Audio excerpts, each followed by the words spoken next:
Charles just dropped a 10-part, 1-hour story time on how she ended up married to and pregnant by a DL man. And you already know I'm about to break the whole thing down for you. So she starts off by telling us that she takes full accountability for being a goofy. However, she does tell us some background information, some trauma that she faced as a child, which a lot of people in the comments felt like was the reason she behaved the way she did for so long. Now, her mom was a drug addict in the 80s, so you can only assume what drugs she was using. She was also bipolar and schizophrenic. That caused her to give up Jennifer at the age of 1. And even though Jennifer's dad was still around, he was addicted to women.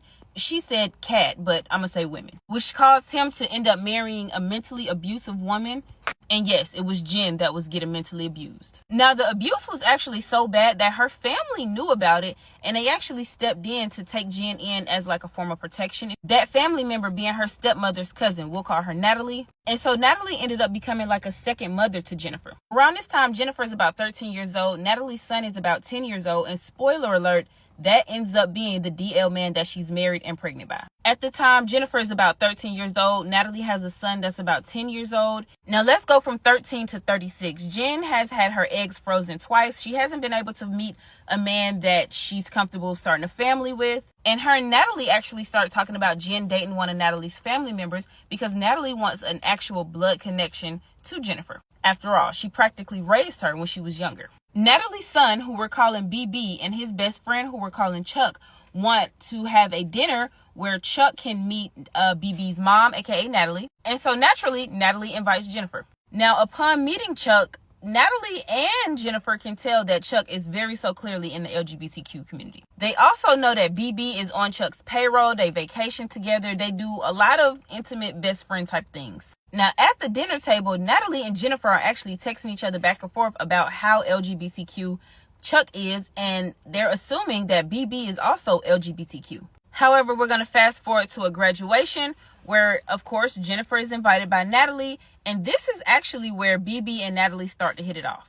After they talk for a little while, Jennifer asks Natalie for her blessing, basically saying, would you mind if me and your son talk? And of course, Natalie says, no, I would love it. Y'all go ahead. After talking for a few weeks, Jennifer finds out that BB is basically about to get evicted from his home. So against her better judgment, or maybe against my better judgment, she sends him about $1,000 so he can give his landlord some money, avoid being evicted, and he can come move in with her. Now, once he moves in, his mask begins to slip. I mean, you can only pretend to be somebody for so long. She said his attitude changed. He was so moody that, you know, he just simply had a bad attitude. Now, one day as they're sleeping, Jennifer goes through BB's phone and she finds some intimate conversations with some males. However, BB didn't really respond, so she decided she was just going to let it go. Now, instead of confronting BB about the men that she found in his phone, she decided instead to ask about Chuck, asking had they done anything or were they intimate before. This is where BB admits that Chuck actually gave him fellatio one time, but he swore up and down he was just so disgusted by it and so ashamed.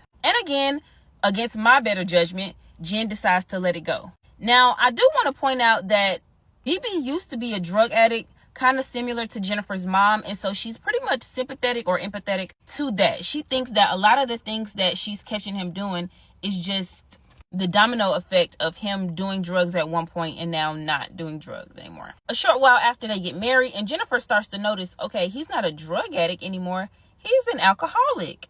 They fall asleep again one night, and she decides she's going through that phone again. Honey, this time she's seen all types of conversations. See, the first time she saw conversations where BB wasn't responding, but this time he was doing all the talking. Now, this time she does wake him up and confront him. However, he gives another excuse that he's not LGBT, but he's using these men because he knows that these men like him and he's getting money out of it. This time, though, Jennifer has her thinking cap on and she decides to call one of the men.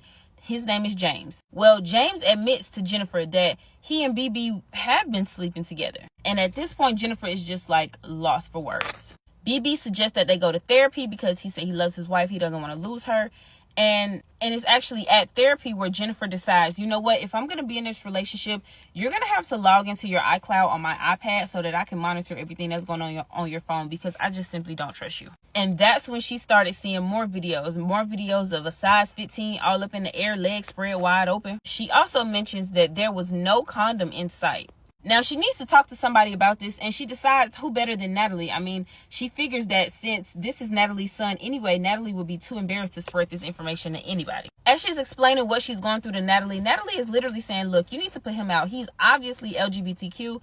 You don't have any peace in your home. You need to put him out. And again, Jen is like, no, I'm concerned about his sobriety. I'm really proud of him. I don't want him to relapse. Now, at this point, BB is swearing that he's not LGBTQ, but these are old habits that are taking a little bit longer for him to get rid of. And Jennifer believes him. Now, in therapy, BB tried to run that same game and tell the therapist, this is not me anymore. This is my past. But the therapist called him out and said, no, this is not the past. This is now. You're doing this right now. Now, the next set of problems start to arise. BB's hygiene is non-existent. She said there was so much poop and pee in his underwear because she's, doing the laundry. Not to mention his feet would stink so bad because he would literally go on runs for like a 5-mile run. He would come home, get in the shower, and put those same exact socks on. And even though Jennifer's going through all of this, she got into this because she really just wanted a baby, right? And so that's where her head is at this moment. She's like, you know what? I'm just doing this for the baby. And they proceed to try for 2 months before Jennifer gets pregnant.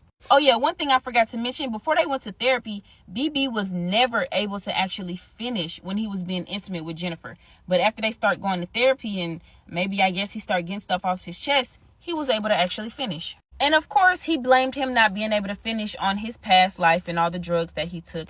And it's really hard for him to focus. And this video is already way too long. I'm going to go ahead and end it here. But I'll say that the reason she actually ended up getting fed up is not because of all the penetration that she saw on her iPad from his iCloud information. Instead, it was the fact that she was having really bad gas because, as we know, she's pregnant. And she wanted him to help push her knees to her chest so that she could get the gas out. And he refused. And well, that was actually the beginning of the end because she's actually 2 months pregnant, but she's not going to get a divorce just yet because she don't want any questions about paternity to come into play. And believe it or not, I skipped over so many details. So just go to her page at Jennifer Charles if that's something you're interested in. But I want you to get in the comments and let me know. Was that crazier than Risa Tisa or no?